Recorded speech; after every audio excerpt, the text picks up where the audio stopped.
Excursion archéologique. Le pays d'Alençon. C'est. Et la forêt des Houves. L'excursion de la Société historique et archéologique de l'Orne. Pour avoir eu lieu cette année moins tôt qu'à l'ordinaire. Fut cependant très réussi. Peut-être même ce retard en saison fut-il plus propice et mieux adapté, pour ainsi dire, au programme qui nous était tracé. La lumière automnale est, en effet, favorable à nos grands bois. Elle en augmente le charme puissant, en l'imprégnant. Suivant l'heure, de mélancolie profonde ou d'orgueilleuse grandeur. Or, notre président avait précisément choisi la forêt des Houves pour thème de nos évolutions, pendant 3 jours. Nous la parcourûmes en tous sens, allant au nord, à l'est, à l'ouest. Admirant sites, monuments, châteaux et trouvant partout ce bon accueil. Qui reste la plus vivante des traditions de notre traditionnelle Normandie. Première journée. Mardi 9 septembre 1913. Nos itinéraires se développant en éventail au nord d'Alençon. Cette ville était toute désignée comme quartier général. C'est là, en l'hôtel de France, que la troupe des fidèles se retrouva, le soir du 8 septembre, et c'est là aussi que vint nous prendre. Le lendemain matin, nos véhicules accoutumés. La route que nous suivons en ce premier départ est familière à tous. Nous dépassons Bois-Bulan et, un peu après, nous saluons au loin le gai logis de la Dormie, dont les hôtes nous rejoignent ici. Devant nous, Écouves barre l'horizon et ses masses sombres se rapprochent. Insensiblement. Aux Ragotières, la route, par une pente douce, gagne le du vallon boisé où coule la Brillante, que nous suivons jusqu'au-delà de la maison forestière de la Tasse. Ses eaux claires sautillant, babillant sur un lit de galets et de feuilles rouillées, animant d'eux leurs gaies chansons les sévères sous-bois, images de la vie toujours en chemin, toujours répandue, toujours féconde. Ce qui fait la réputation des Couves, c'est moins peut-être sa futaie que son relief tourmenté. À chaque pas surgissent roches géantes ou chaos granitiques qui rappellent à s'y méprendre les paysages de montagne. Sans cesse, les aspects changent. La vue par endroits se découvre, laissant apercevoir des crêtes lointaines. Un peu après, la route s'engage dans un défilé, dominé à droite par la roche Gâtine, tandis qu'à gauche, un ravin se creuse avec d'extravagantes dégringolades d'arbres. Ailleurs, le sol se couvre d'un tapis mordoré de feuilles mortes, parsemé de bruyères mauves ou de blondes fougères. Et les sites succédant aux sites, nous gravissons sans nous en apercevoir la longue côte qui, par le carrefour de la Fosse-Axe-en-Grave-la-Femme, nous amène à la croix de Médavy, point central de la forêt des Couves. À peine, en bas des voitures, on est saisi par le froid vif qui, malgré le soleil, se fait sentir ici, nous rappelant que ce point occupe une des plus hautes altitudes de l'ouest de la France, 402 mètres. Malheureusement, la vue d'ordinaire très étendue est ce matin ouatée de brume. Et il nous faut renoncer à en jouir. Tous réunis autour de notre président, nous nous associons à l'hommage astérisque ému adressé à la mémoire de M. l'abbé Ménil, curé de Vin à Naples, qui nous a laissé une histoire très documentée de la forêt. C'est au livre de ce savant et regretté confrère que nous emprunterons la plupart des renseignements de notre rapide description. La forêt des Couves, que certains auteurs ont appelée forêt d'Alençon, à cause de la proximité de cette ville, est une des grandes forêts domaniales de la France. Elle ne comprend pas moins de 7531 hectares et 10 seulement des forêts de l'État. Présente une étendue plus considérable. Sa forme est celle d'un quadrilatère irrégulier situé entre Alençon au sud, c'est au nord, Carouge à l'ouest, et qui s'étend sur 13 communes, 1. La forêt des Couves repose tout entière sur la chaîne des collines de Normandie, qui traverse notre région de l'est à l'ouest, et forme 2 surfaces à pentes opposées, constituant les versants de la Manche et de l'océan Atlantique. C'est en Écouves que ces collines présentent leur altitude la plus considérable. Le carrefour de la Verrerie, 417 mètres, est avec le signal des Avaloirs, qui se dresse au-dessus des sources de la Mayenne dans la forêt de Multonne. Le point culminant entre Paris et le littoral breton. Du carrefour de la Verrerie, on découvre l'un des plus beaux panoramas de Normandie. Des plaines du Calvados la vue s'étend jusqu'aux plaines de la Sarthe et de la Mayenne, puis vers l'est, jusqu'au-delà de Mortagne et des collines du Perche. La disposition des collines découve donne à la forêt la forme d'un X, dont le point central est occupé par le carrefour de la Croix de Médavy, où se réunissent les 4 communes de Tanville, la Ferrière-Béchet, le Bouillon, Fontenelle et Louvet. Ces collines séparent les bassins de Jorne et de la Sarthe. Les cours d'eau qui naissent au nord des branches de l'Ix se jettent dans l'Orne. Les autres vont à la Sarthe. Ces 13 communes sont Radon, Saint-Nicolas-des-Bois, Livet, Fontenelle et Louvet, Saint-Diclier-sous-Écouves, Roux-Pérou, la Landette-Goult, Tanville, la Ferrière-Béchet, le Bouillon, la Chapelle-Pressée, Saint-Gervais-du-Pécron, Vin à Naples, Abbé-Ménil, la forêt domaniale d'Écouves, P2. Alençon, Imprimerie alençonnaise, 1911. 2, Abbé-Ménil, pp 2 et 3. Les affluents de l'Orne sont la Seinevière, la Touane, la Canse, Ludon. Près de c'est le ruisseau du Vivrel. Les affluents des la Sarthe sont la Vende, le ruisseau de la Croix, la Brillante, le ruisseau de Cuisset et le Sarton. Les collines d'Écouves, intéressantes au point de vue géologique. Forment pour la flore et pour la faune, entre ces et Alençon, malgré la distance peu considérable qui sépare ces deux villes, une assez importante ligne de démarcation. La moyenne thermométrique annuelle est de 9,2 AC. De 10 degrés 2. À Alençon, et cette différence dans la température se traduit pour C. par l'absence ou la rareté d'environ 80 plantes méridionales que l'on observe dans la région alençonnaise. Le camélia vit en pleine terre à Alençon, mais il n'a pu s'acclimater sur le verse nord d'Écouves. La feuillaison et la floraison des arbres ont lieu à Alençon 10 jours. Plutôt cassé et à Argentan. La faune nous présente les mêmes phénomènes, beaucoup d'espèces d'oiseaux. Surtout parmi les migrateurs, restent au sud des collines de Normandie ou Nelay. Franchissent qu'en petit nombre, une étude détaillée des reptiles, des insectes et des mollusques offrirait également à ce point de vue quelques faits caractéristiques. D'autres particularités zoologiques doivent trouver place ici. Le chat sauvage habitait encore Écouves, il y a 2 siècles. Le nom de buisson au chat donné à un triage de la gare de Radon n'est-il pas? La constatation de cette espèce, comme fosse louvière, fosse cervière témoigne de la présence du loup et du cerf. Le loup, très commun dans la forêt jusque vers le milieu du XIXe siècle, en est aujourd'hui disparu. La dernière capture est celle d'une louve pesant 40 kg, prise le 22 décembre 1888. Sur la butte Chaumont.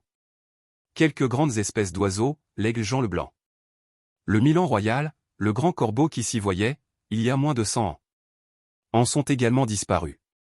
Le cerf, le chevreuil, le sanglier l'habitent toujours en grand nombre et, chaque année, le cerf y est l'objet de brillantes chasses à courre.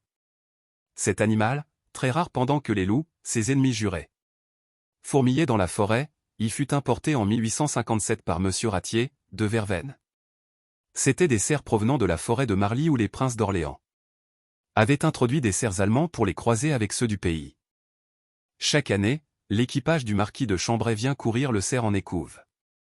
La forêt alors tressaille et s'emplit de vibrantes fanfares, répercutées par les échos, et qui rappellent les vers imagés de Paul Harel. La royale un matin chantait dans le soleil. Alors on vit surgir, en pompeux appareil, un chef. Il entraînait dans sa charge brillante d'un gros de cavaliers l'escorte flamboyante. Si la faune est riche dans cette forêt, la flore ne l'est pas moins et a. De Brébisson pouvait écrire en 1826. J'ai fait un grand nombre de courses dans le département de l'Orne. La forêt d'Alençon m'a surtout offert de beaux cryptogames, les arbres sont aussi riches qu'à la Grande Chartreuse. À côté des petites plantes qu'ils abritent, les grands bois donnent lieu, eux aussi, à de bien curieuses observations. C'est ainsi que l'on y peut constater des phénomènes de phosphorescence, tels que ceux dont fut témoin pendant une nuit humide et noire de novembre, M. l'abbé Gatry. Sous le dôme des arbres, dit-il, tout est illuminé d'une lueur blanche et vacillante qui ondule mollement sous les objets qui l'émettent. Les branches sèches qui pendent aux arbres sont lumineux. Les troncs morts des bouleaux brillent sur toute leur hauteur. Comme des cierges transparents, les bois qui jonchent le sol ont le plus vif éclat, les moindres brindilles qui pourrissent suspendues aux bruyères et aux myrtilles sont d'un blanc argenté et diaphane. Cet étrange spectacle doit laisser, on le comprend facilement, un souvenir Émouvant à ceux qui le contemplent, mais il n'est pas très fréquent. Et M. l'abbé Guthrie ne le constata qu'une fois, au pied de la côte de la Vieille. En Fontaine-Servière. L'un, Paul Harel, en forêt. Paris, Pion, 1906. Fanard, P15. E2, le 26 mars 1826, lettre au docteur Bois-David. En 1667, la forêt était partagée en 8 gardes subdivisées chacune en plusieurs. Triage, elle était déjà à cette époque sillonnée de routes et de chemins, dont les croisements formaient autant de carrefours au nom pittoresque. Carrefour de la Verrerie, de l'Être normand, de l'Aumône, des Petites Sauvageries, des Faubiches, de l'Ermitage et bien d'autres, sans oublier ceux de la Croix de Médavy et de la fosse à Accent-Grave-la-Femme, auxquels les légendes n'ont point manqué. De nos jours, la forêt des Couves a été partagée par décret du 2 juin 1880. En 2 sections. L'une de Futet, 3007 hectares, l'autre de Tailly, 4524 hectares. Les arbres ou essences qui y dominaient, figurent dans les proportions suivantes. Chêne pour 0,50, hêtre pour 0,14, bois blanc ou résineux pour 0,36. Ces diverses essences sont mélangées entre elles, sauf les pins qui forment des bouquets isolés. Dans les massifs de plaine Futet, le chêne et le hêtre y sont associés en assortiment de 0,7 pour le chêne et de 0,3 pour le hêtre. Quant aux essences secondaires, elles sont disséminées à travers les taillis. On remarque le châtaignier au canton du Vignage et de Boutroche. Le frêne se rencontre çà et là. Les arbustes et les morbois, bourdaines. Cornouiller sanguin, viorne, pommier acerbe, coudrier, aubépine, prunier épineux. Néflier.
Le 18 juin 1815, les vainqueurs, 800 Prussiens, avaient envahi le pays. Ils entrèrent à Sées le 3 août et se firent servir 800 couverts. En face de l'hôtel de ville, sous la présidence du major Kruger. Le 13 août, Russell, général saxon, venu de Mortagne, passait la revue et présidait ensuite un banquet à l'évêché où l'évêque ne résidait plus. Depuis le 31 mai 1811.